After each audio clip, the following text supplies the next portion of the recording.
102 और 3 गाथा हो गई थी और जिनमें अत्यंत स्पष्ट शब्दों में ये कह दिया था कि एक द्रव्य दूसरे द्रव्य का कर्ता किसी भी कीमत पर नहीं हो सकता।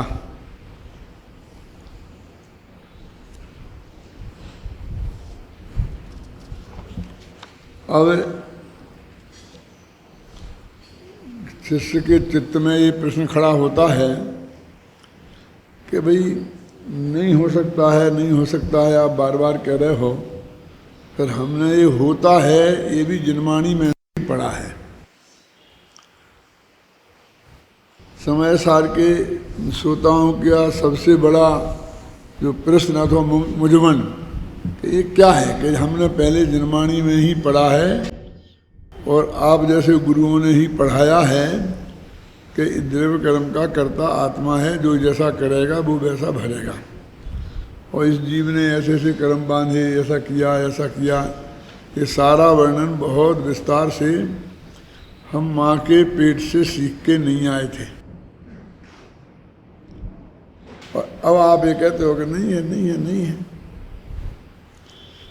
तो उसका जवाब में सीधा सच्चा, ये गाथाएं हैं 105 और 106 में, और इनका हेडिंग अत्यंत संक्षेप में है और वो ऐसा है कि अतो अन्या तु उपचारा, पर इससे विरुद्ध जो भी बात कही जाती है आगम में भी उसे कोरा उपचार समझना चाहिए। कितना संक्षिप्त में है। जैसे अपन कहते हैं कि बेटा तो माँ बाप से पैदा होता है, उन्हीं का है। अब उसे सारे गांव के बुजुर्ग सब बेटा बेटा कहते हैं क्या? तो वो सबका बेटा हो जाएगा, यही तो कहेंगे। अब रोक तो सकते नहीं है कि ये सब उपचरित है, बस उपचार है और कुछ नहीं है। वो उनका पुत्र नहीं है और नहीं है। पहले तो कुछ बुजुर्ग लोग ही 50-60 के ऊपर वाले बेटा बेटा कहते हैं, और आज मैं जब देखता हूँ छोकरे 20-25 के वर्ष के हैं, तो एक दूसरे बेटा बेटा बेटा बेटे, क्या पागल हो गए हैं? क्या हो गए? अभी तो तुम ही बेटा हो।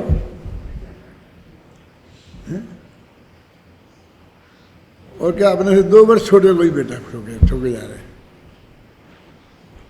हैं? हमारे मुंह से तो अभी भी नहीं निकलता है, हैं? क्या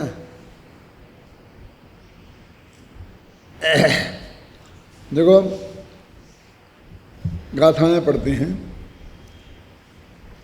जीवम्मि हेदु भूदे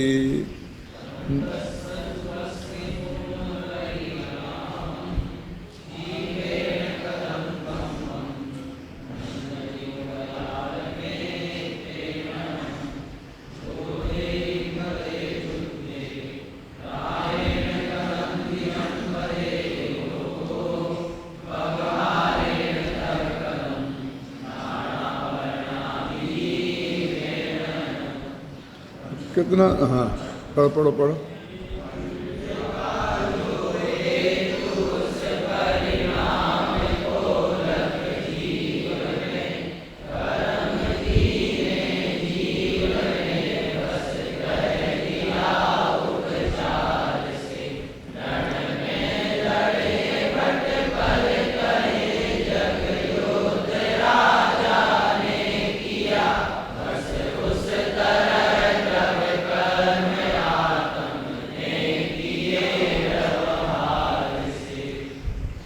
अत्यंत स्थूल उदाहरण दिया कि युद्ध में सैनिक लड़ते हैं।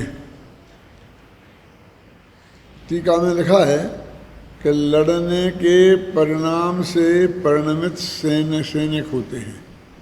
वो लड़ते हैं माने वो धनुष बाण चलाते हैं, बंदूक गोली चलाते हैं और सामने वाले को मारते हैं, ऐसा नहीं। वो तो कह ही चुके हैं कि वो तो अपने परिणामों के ही करता है। कौन सा? युद्ध करने के परिणाम से परिणमित हुए। और बाकी वे सब चले वो अपने आप चले, हाथ चला ये चला वो, अभी यहाँ की चर्चा नहीं करनी।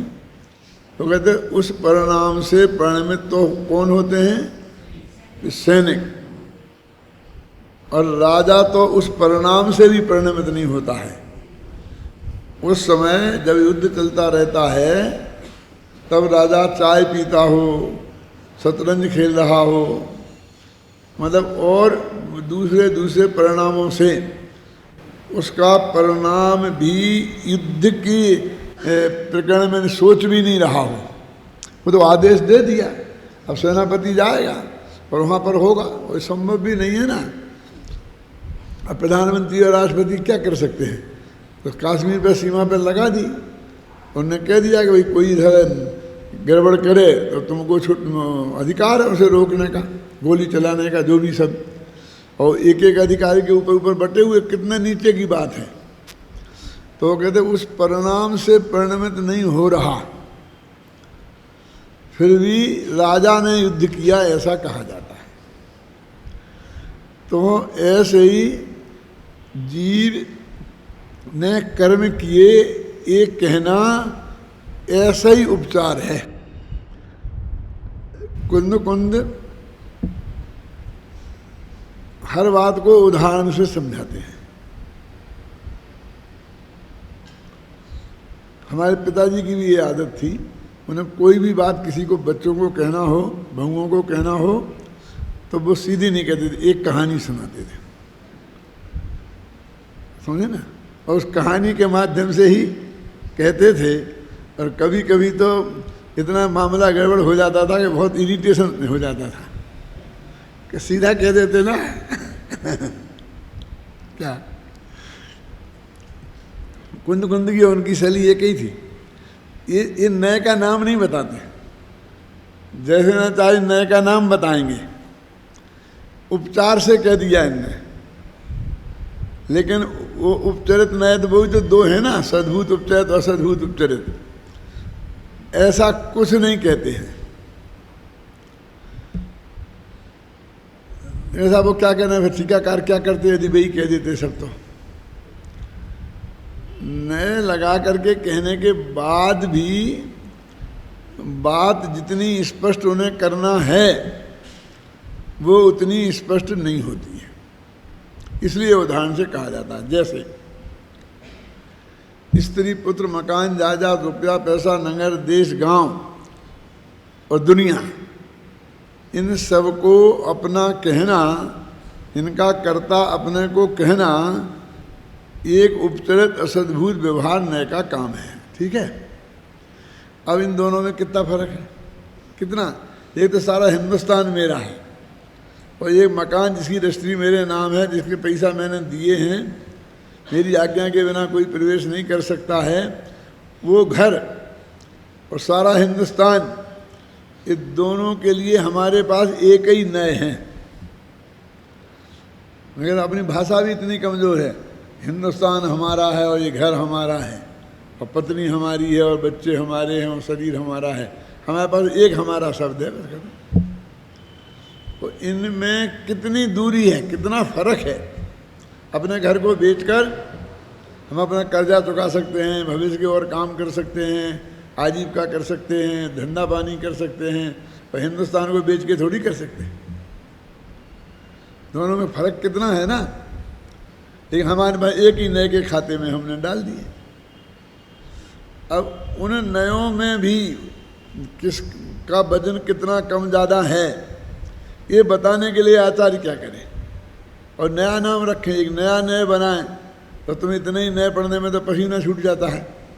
फिर तो क्या होता इतना मोटे वर्गीकरण में कि एक खाते में क्यों शरीर से लेके सारी दुनिया को असद्भुत में ले लिया और शरीर को छोड़कर बाकी सारे संयोगों को उपचरित असद्भुत में ले लिया,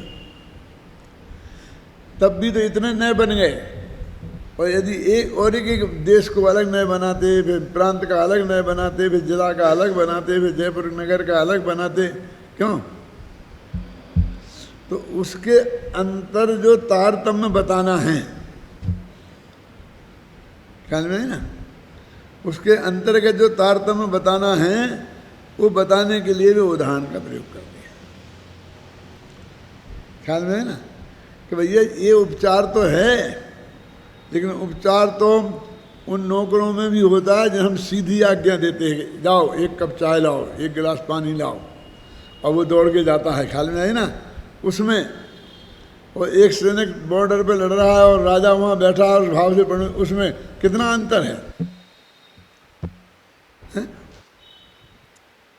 अब हमारे यहाँ तो एक कृत और कारित और अनुमोदना, तो दोनों ही कारित में आएंगे ना। हमने नौकर से 1 गिलास पानी बुलाया और चाहे राजा ने सैनिकों को आदेश दिया कि लड़ो, क्यों? ये एक ही शब्द है ना। तो इसलिए वो कहते हैं कि ये बात इतनी दूर की कौड़ी है। और आप समझे ना, जो उपचय तसद्भूत व्यवहार नय का कथन है उसमें भी बहुत कम वजन वाला कथन है ये बताने के लिए उन्होंने यहाँ पर ये शब्द का प्रयोग किया, राजा का उदाहरण दिया। देखो अभी मैं पढ़ता हूँ, जो मुझे बात कहनी है मैं पढ़ के बाद बताऊँगा आपको, पहले बता देना फिर मज़ा नहीं आएगा। जिस प्रकार योद्धाओं के द्वारा युद्ध किए जाने पर राजा ने युद्ध किया, इस प्रकार लोग कहते हैं, उसी प्रकार ज्ञानावरणादि कर्म जीव ने किया, ऐसा व्यवहार से कहा जाता है। अब आत्मख्याति पढ़ते हैं। यद्यपि इस लोक में यह आत्मा स्वभाव से पौद्गलिक कर्मों का निमित्त भी नहीं है। आप समझेंगे ना, वहाँ तो कहा निमित्त बताया, यहाँ निमित्त भी नहीं है, क्योंकि इन्हें याद है कि स्वामी गाथा की टीका में ये खुद ही अमृतचंद कह के आए थे कि आत्मा नहीं है, उसके योग और उपयोग है। आगे समझे ना, वो बात उन्हें याद है। और गाथा में ऐसा लगता है कि निमित्त है, वो तो आज्ञा दी ना उसने, है ना। यद्यपि इस लोक में है आत्मा स्वभाव का, उन्होंने गोष्ठों में कहा ना परमार्थ, माने स्वभाव माने स्वभाव की अपेक्षा, परमार्थ से माने वास्तविक अर्थ है, अथवा परम नय से, अथवा अपने जो नय लगाओ इसमें वो नय से लगा लेना, है ना। पौद्गलिक कर्मों का निमित्त भी नहीं है, तथापि जो अज्ञान भाव पौद्गलिक कर्मों का निमित्त भूत है, लेकिन उसी में जो अज्ञान भाव है उस जीव में, अब अज्ञानी आत्मा आ गया। पहले तो अकेला आत्मा पकड़ा था, अब अज्ञानी आत्मा, जो अज्ञान भाव निमित्त है काय में, वो कर्म बंधन में। तो अनादि अज्ञान के कारण उस अज्ञान भाव रूप परिणमित होने से वो आत्मा उस अज्ञान भाव रूप से परिणमित हुआ। पौद्गलिक कर्म जीव ने किए, आत्मा ने किए, ऐसा विकल्प हो जाए। सुनो, यानी वो परिणमित तो हुआ उस रूप, और वो भी कर्म के कार्यवान बढ़ना के कर्म रूप परिणमित करने में निमित्त भी नहीं है। फिर भी ऐसा क्या पौद्गलिक कर्म आत्मा ने किए। अब देखो ये अज्ञानी की कितनी परिभाषा डालते हैं ये, ऊपर तो कुंद तो सीधी कहते हैं बस ऐसा कह दिया है, लेकिन ये कहते हैं ऐसा विकल्प किन्हें उत्पन्न होता है? निर्विकल्प विज्ञान घन स्वभाव से जो भ्रष्ट हैं और विकल्प करने में बहुत चतुर हैं, विकल्प परायण अज्ञानियों को होता है। ये उसके 2 विशेषण उन्होंने और लगा दिए, क्या समझ गए ना। विज्ञान घन स्वभाव से भ्रष्ट हैं और विकल्प करने में बहुत चतुर हैं। बस कर ये ऐसा ऐसा करना, ऐसा करना, ऐसा करना, ऐसा करना, ऐसा करना, ऐसा करना, 50 बहुत से काम तो ऐसे होते हैं कि एक कल्पना से सोच जाता है कि ऐसा हो जाएगा, और उसके हमको उसके विरुद्ध क्या करना है, सारी प्लानिंग करता है, सारा व्यवस्था करता है, लोगों को कहता है ये करता है, ये करता है, ये करता है। तो ये विकल्पों में परायण हो गया ना। क्या देखो भैया, अभी आजकल आतंकवादी बहुत हो गए हैं कि अपने आकर अपनी मूर्तियों को खंडित ना कर दें, अभी ऐसा करो, ये करो, पढ़ाई मढ़ाई बंद करके सबकी ड्यूटी लगा दो, वहाँ जाओ लाठियाँ लेके रख लो खड़े। अभी विकल्प परायण लोग हैं, आज तक ना हुआ है ना भविष्य में कभी होएगा, और होएगा तो उनकी लाठियाँ कुछ काम आने वाली नहीं हैं। क्या है? आए बोले ये है कि नहीं है? ये क्या है? ये सब विकल्प परायण लोग हैं।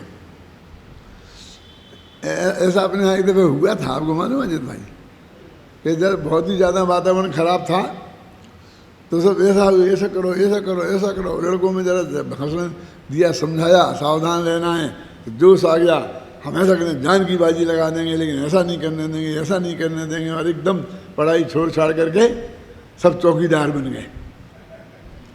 मैंने भाई ये क्या हो रहा है? कैसा वैसा ऐसा है। अब लड़कों में कितना उत्साह आया है और कितना कितना सुंदर बढ़िया उनको भाव आया, और तुम व्यवस्थापक बहुत बढ़िया और लड़के बहुत बढ़िया, जाओ चुपचाप अपने कमरे में बैठ के पढ़ो, कुछ नहीं करना है, ये मूर्तियों को कोई तोड़ने आने वाला नहीं है, हैं?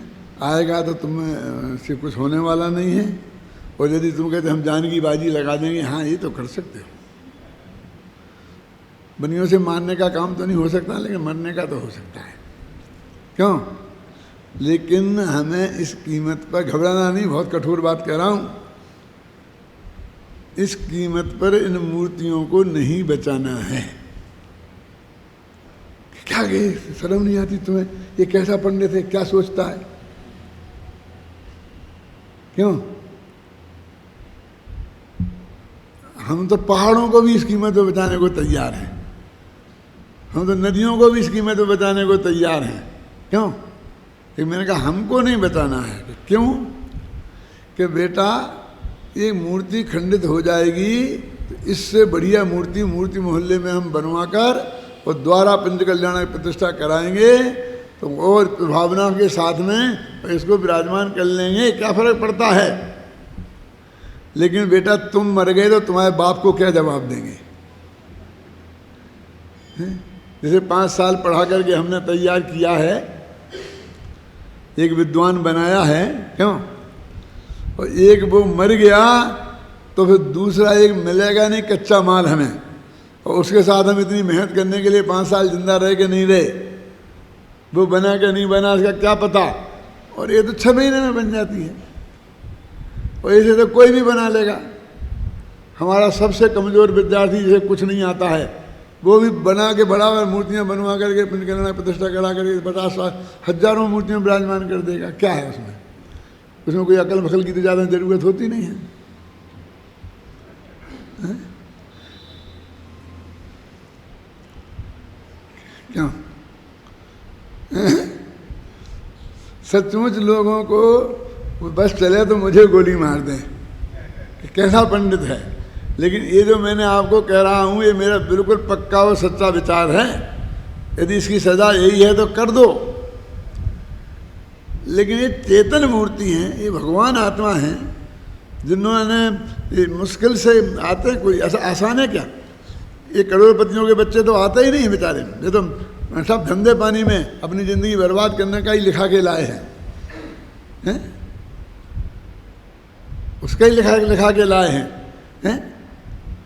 इसकी कीमत ही नहीं है उन्हें। तो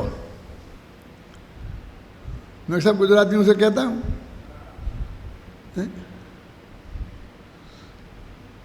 कि तुम्हारे तो कोई आया ही नहीं, इस साल तो एक आध गुजराती नहीं आया ना, एक भी गुजराती नहीं आया ना, नहीं आया। मेरे कहने का अर्थ ये है कि इसमें कच्चा माल बहुत कठिन है प्राप्त होना। कच्चा माल का मतलब विद्यार्थी जो 5 साल तक पूरे तन मन से इसमें पढ़ने को तैयार हों, तो उसका कच्चा माल तो यहाँ बहुत मिलता है, मकराने में मिल जाएगा, नहीं मिलेगा तो स्विट्जरलैंड से मंगा लेंगे। कहाँ से आता है मुझे पता नहीं, इटली से आता है, इटालियन पत्थर। क्यों? कहीं से भी आएंगे। इटली के लोग यहाँ विद्वान बनने नहीं आएंगे, प्रधानमंत्री बनने आ सकते हैं।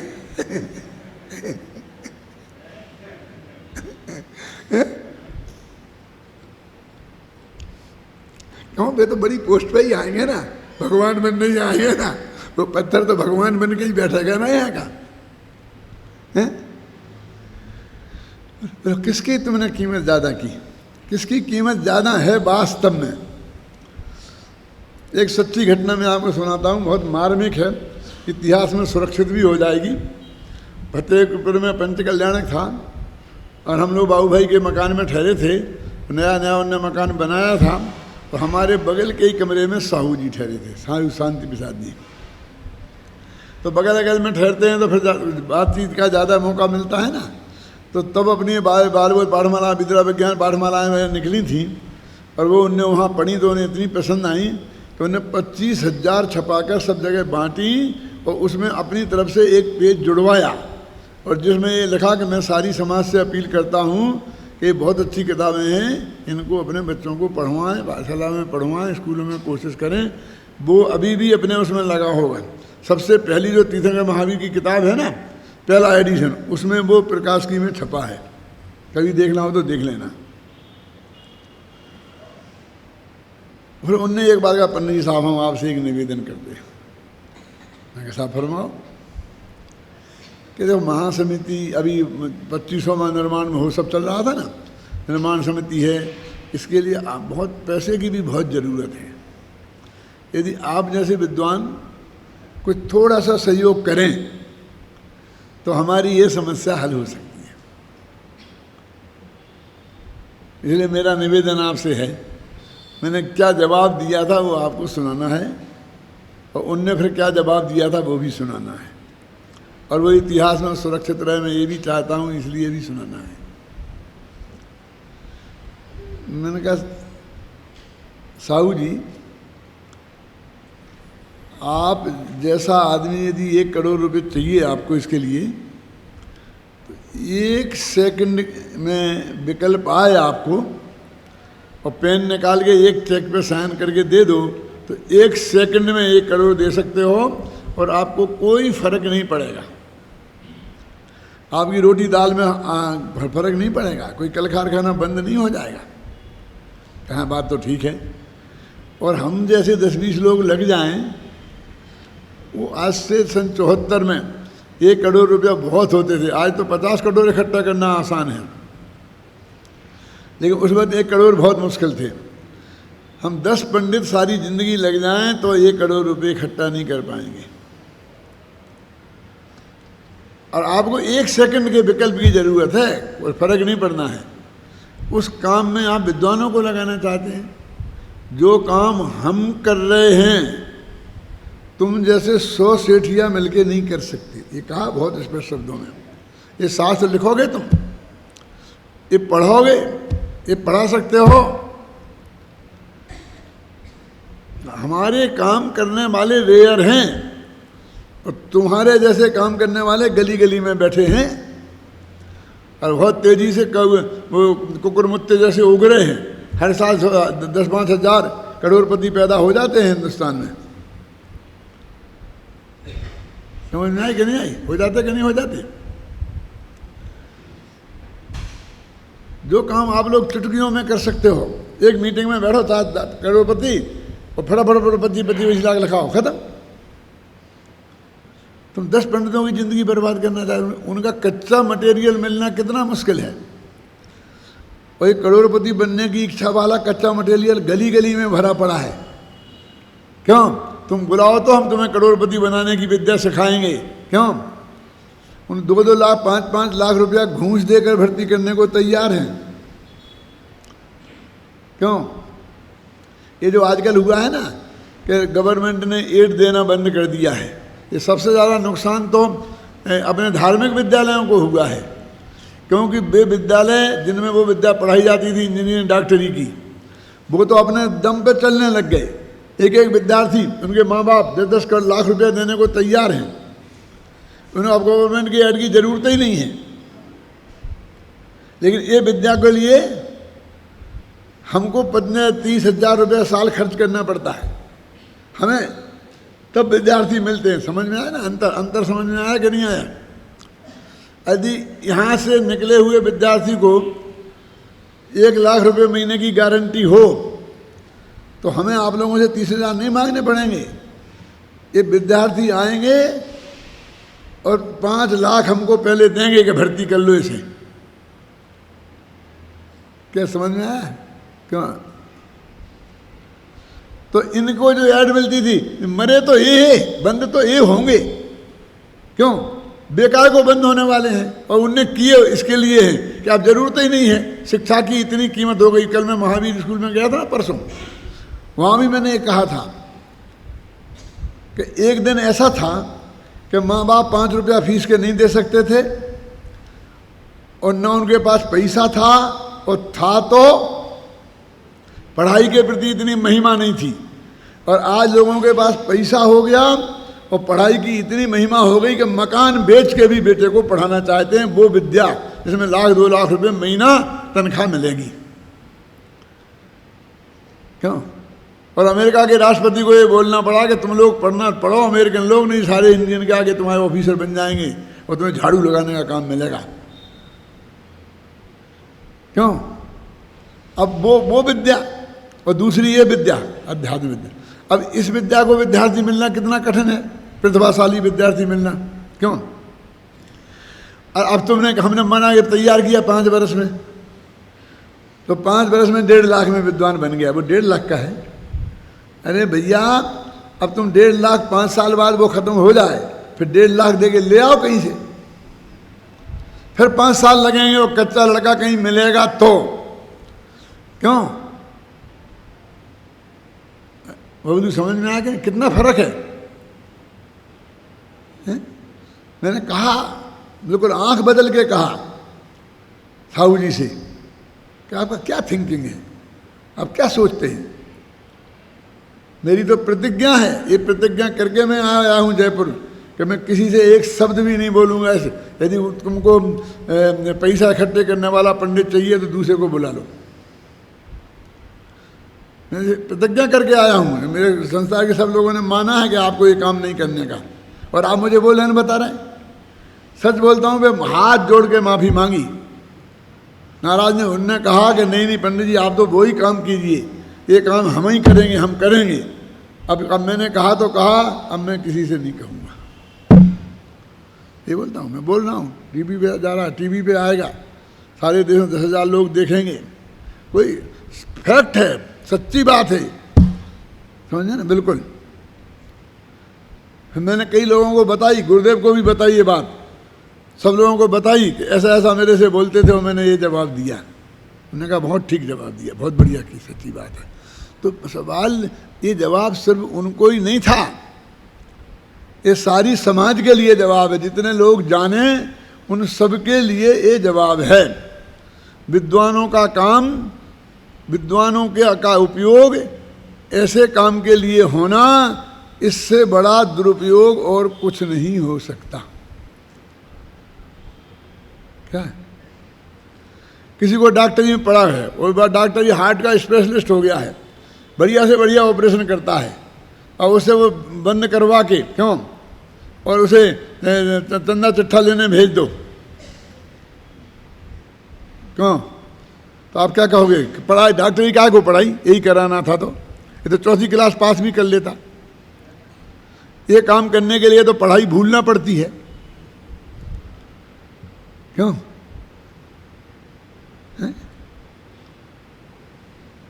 तो वो डॉक्टर नहीं कर सकता, क्योंकि उसका समय बहुत कीमती है। काय के लिए कीमती है कि सवाल उसको पैसा कमाएगा नहीं, लेकिन जो हार्ट के बड़े बड़े नेता हैं ना, बेना मर जाएं, बड़े बड़े ऑफिसर, उनके लिए चाहिए ऐसे बड़े बड़े डॉक्टर। उनका इलाज कराने के लिए पैसा तो गवर्नमेंट देगी, इसलिए वो कहते नहीं, ऐसे आदमी को हम दूसरे काम में नहीं लगा सकते। अपने आत्मा का हित छोड़कर, और जो परम, जैसा लिखा है टोडामल जी ने, कि ये ऐसा उपकार है कि तीर्थंकर और गणधर देव भी ये काम करते थे। हाँ देखो, ये काम विद्वान इसलिए बनाए हैं कि वो काम करो यदि तुम्हें करना है, आत्मा का कल्याण से थोड़ा सा समय मिले तो वो जो उन्होंने किया ना, गणधर देव ने और तीर्थंकर देव ने, वो काम करना, और हम वो काम करके छोड़कर, और कौन सा काम? भीख मांगने का। है? क्यों? ये कौन सी महानता है, ये कौन सा बड़कपन है? सोचो। तो उनने उदाहरण दे के ये बात समझाई। क्यों समझाई अब समझ में आए ना। नए बता देते तो क्या होता, वो नए बताने में इतनी गहराई से बात आपके हृदय तक पहुंचती, और मैं इतना नहीं खोलता इस गाथा का अर्थ, तो भी आपके हृदय में ये बात पहुंचती कि क्यों किया हमने। कि ये तो ऐसा है कि जो वो शतरंज खेलता हुआ बादशाह को कहना कि इसने युद्ध किया। आत्मा तो अपने में मगन है, अपने में मस्त है, उसने कर्म बन में किया ही नहीं है, वो राग भी नहीं, वो राग भी का करता तो वो अज्ञानी बनता है। समझ में आई ना। देखो कितना उदाहरण दिया। निर्विकल्प विज्ञान घन स्वभाव से भ्रष्ट और विकल्प परायण अज्ञानियों को होता है। क्या कि मैंने कर्म किए और मैंने स्मारक बनाया, मैंने बिल्डिंग बनाई, मैंने ये किया। इनके लिए कौन सी उपाधि दी है ये अमरचंद ने। देखो ऐसा विकल्प क्या कि पुद्गल कर्म मैंने किए। अब इससे और हल्के विकल्प तो सब इसी श्रेणी में आएंगे ना। उन विकल्पों के कर्ता कौन है, उन विकल्पों के कर्ता, उस पर के कर्ता तो वे भी नहीं है। निर्विकल्प विज्ञान घन से भ्रष्ट और विकल्पों में परायण अज्ञानियों को होता है। कितने देखो कितनी क्या बात खोली है अमरचंद ने। उन्होंने बस उन्होंने इतना कह दिया कि बस जैसे राजा लड़ता है नाम होता है तो सेना लड़ती है, वैसा ये है कि इनके पुद्गल ने कर्म नहीं किया।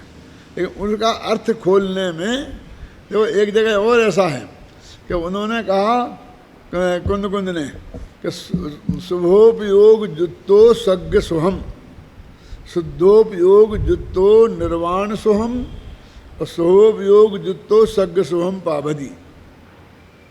के शुद्धोपयोग से युक्त जीव मुक्ति का सुख प्राप्त करते हैं और शुभोपयोग से युक्त जीव स्वर्ग का सुख प्राप्त करते हैं, ऐसा लिखा। अब नीचे टीका में क्या लिखा उन्होंने। अब ऊपर तो स्वर्ग का सुख क्लियर लिखा कि नहीं लिखा। तो उन्होंने कहा कि स्वर्ग का सुख कैसा। तप्त घृतोपसिक्त पुरुष एवं, क्या खोलते हुए तेल से नहाए हुए पुरुष की भांति। खूब खोलता हुआ तेल किसी आदमी के ऊपर डाल दो और जैसा उसे सुख आता है ना, मजा आता है, ऐसा मजा स्वर्ग में मिलता है। उसे मजा आएगा, उसे तो दुख होगा। अब सुख लिखा, आप क्या करें। उनने उसमें मूल में तो सुख लिखा है।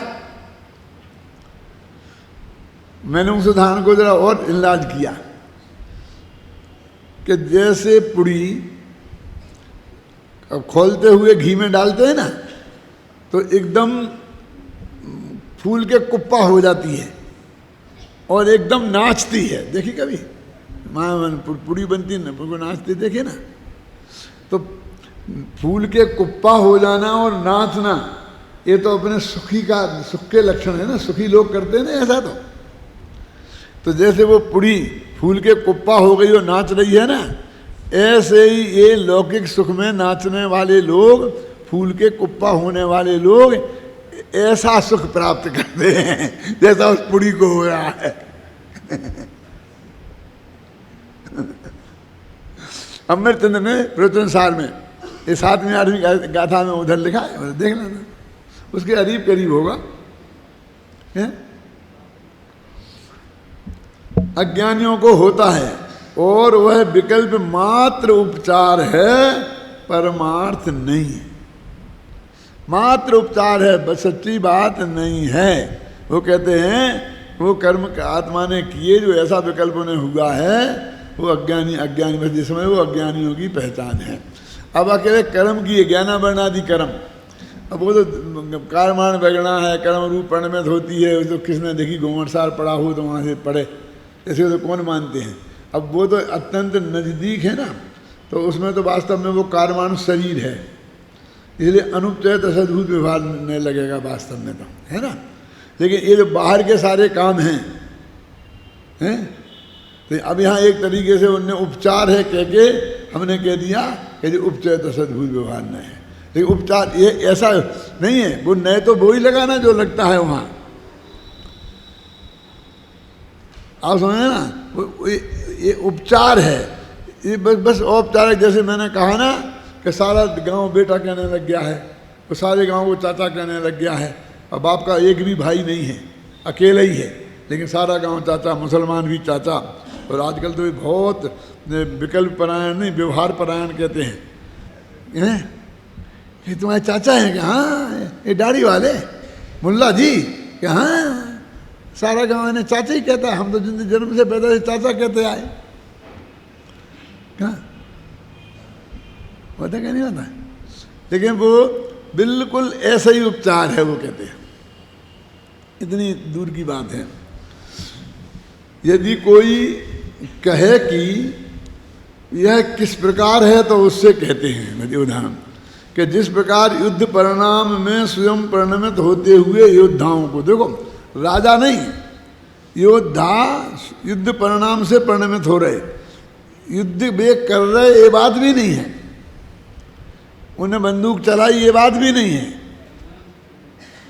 युद्ध परिणाम से परिणमित योद्धाओं के द्वारा युद्ध किए जाने पर युद्ध परिणाम में स्वयं परिणमित नहीं होने वाले राजा, मैंने वो राजा भी ऐसा नहीं पकड़ना कि जिस वक्त ये सोच रहा हो कि जाओ तुम लड़ो, और सोच रहा हो फिर वो देख रहा हो भाग कर, ऐसा राजा नहीं लेना। यानी उसके युद्ध की बात मन में भी नहीं है, उसके विकल्प में भी नहीं आ रही। एक दफे ऑर्डर दे दिया क्या, और बहुत से ऑर्डर तो नीचे से ही दे दिए जाते हैं ना, हर एक को पावर रहता है। जैसे कि एक कैप्टन के अंदर में 25 सैनिक हैं, तो उसे गोली चलाना कि नहीं चलाना ये प्रधानमंत्री देगा, वो कैप्टन ही ऑर्डर देगा। क्यों? उन कैप्टनों 25 कैप्टनों के ऊपर एक मेजर है, तो बहुत से निर्णय मेजर ले लेगा। उसके भी ऊपर एक कर्नल है, तो वो कर्नल ले लेगा। मेरे कहने का मतलब ये है कि ऐसे बढ़ते बढ़ते ये सब बातें वहाँ थोड़ी हैं। वो तो एक बस सिर्फ कि भाई ये ऐसा आ गया है तो क्या करना, कि नहीं निपटे तो ऐसे निपटा देना, जैसे निपटे वैसे निपटा देना, बस खत्म। इतना उसने कह दिया और फिर वो अपने काम में लग गया। फिर ज़्यादा उसने पूछा, साहब एक बात और पूछूं, माथा मत खाओ, कह दिया ना, निपटा देना जैसे हो गया। उसको उस विकल्प के आगे कोई प्रश्न नहीं खड़ा, उस दिमाग में चित्त खड़ा नहीं हो सकता है। क्या उसके पास उस विकल्प को लंबाने के लिए भी फुर्सत नहीं है। युद्ध परिणाम से स्वयं परिणमित नहीं होने वाले राजा में राजा भी कैसा पकड़ना, उनने तो अकेला राजा कह दिया, लेकिन उस राजा को इनने परिभाषित किया कि राजा ने युद्ध किया, ऐसा उपचार किया जाता है, वह मात्र उपचार है, परमार्थ नहीं। उसी प्रकार ज्ञानावरणादि कर्म परिणाम रूप स्वयं परिणमते हुए पुद्गल द्रव्य के द्वारा ज्ञानावरणादि कर्म किए जाने पर, तो कौन करता है कि वो कालमान वर्णा ही उसको काम को करती है। ज्ञानावरणादि कर्म परिणाम रूप स्वयं परिणमित नहीं होने वाले आत्मा में, देखो ज्ञाना परिणाम स्वयं परिणमित नहीं होता आत्मा ने ज्ञानावरणादि कर्म किए, ऐसा उपचार किया जाता है, वह मात्र उपचार है, परमार्थ नहीं है। उक्त गाथाओं में का भाव अत्यंत सरल एवं सहज है। आचार्य देव एकदम स्पष्ट शब्दों में कह रहे हैं कि यह तो मात्र उपचरित कथन है, जीव ने ज्ञानावरणादि कर्म किए। वस्तुतः विचार करें तो एक देव दूसरे देव का कर्ता न होने से आत्मा ज्ञानावरणादि कर्मों का कर्ता तो हो ही नहीं सकता। देखो यहाँ यह कहा जा रहा है कि आत्मा को कर्मों का कर्ता कहना उसी प्रकार का अत्यंत स्थूल उपचरित कथन है। जिस प्रकार सैनिकों के द्वारा किए गए युद्ध को राजा द्वारा किया गया कहना। राजा तो युद्ध के मैदान में गया ही नहीं, आराम से राजमहल में ही रहा, और सैनिक तो पूर्णतः युद्ध में ही रचे पचे हैं। तब भी युद्ध करने वाले के रूप में सैनिकों का नाम भी ना लेना, और यह कहना कि राजा ने युद्ध किया, ये ऐसी बात हो गई। जिस प्रकार यह कहना कथन मात्र है, उसी प्रकार जो कायमान बैगणा कर्म रूप पर्ण में धुई है, उसका तो नाम भी ना लेना। और जो आत्मा कर्म के परिणमन में निमित्त भी नहीं है, उसको कर्मों का कहना भी मात कथन मात्र ही है। देखो आचार्य कितनी देखो अब जब से कर्ता कर्म अधिकार शुरू हुआ तो एक ही रट लगा रहा है कि नहीं लगा रहा है? बोलिए क्यों इतनी मेहनत वो आपके साथ क्यों कर रहे हैं? क्योंकि जगत में एक कर्तृत्व के अज्ञान ने इतनी गहरी जड़ें जमा रखी हैं कि निरंतर के अभ्यास करने वाले के भी वो जड़ मूल से मान्यता में उखड़ता नहीं है। कदाचित भाषा में आ जाता है, परीक्षा पास करने के लिए, ये बताने के लिए, बोलने के लिए, लेकिन वो अंदर से नहीं उखड़ता। और अपन कहते हैं क्या क्यों नहीं उखड़ता? तो मैं सीधी बात ये कहता हूँ कि किसी आदमी ने एक गलत शब्द रट लिया है, तो जैसे वो गलत शब्द जितना रटा है, जितनी मेहनत वो गलत शब्द रटने में की है, अब उसको सही रटने में भी तो उतनी ही रटन होना चाहिए ना, तभी तो काम बनेगा ना। तो अब बोलो कि ये विकल्प तो हमको 24 घंटा चलते हैं परगे करने के, तो उनका तो रिवीजन हो रहा है, पाठ हो रहा है रोजीना। पाठ क्यों किया जाता है जानते आप? आमनाय नाम का स्वाध्याय है कि हमने जो निर्णय कर लिया, समझ लिया है, पढ़ लिया है, वो भूल न जाए। तो वो कर्तृत्व का पाठ 24 घंटा चल रहा है।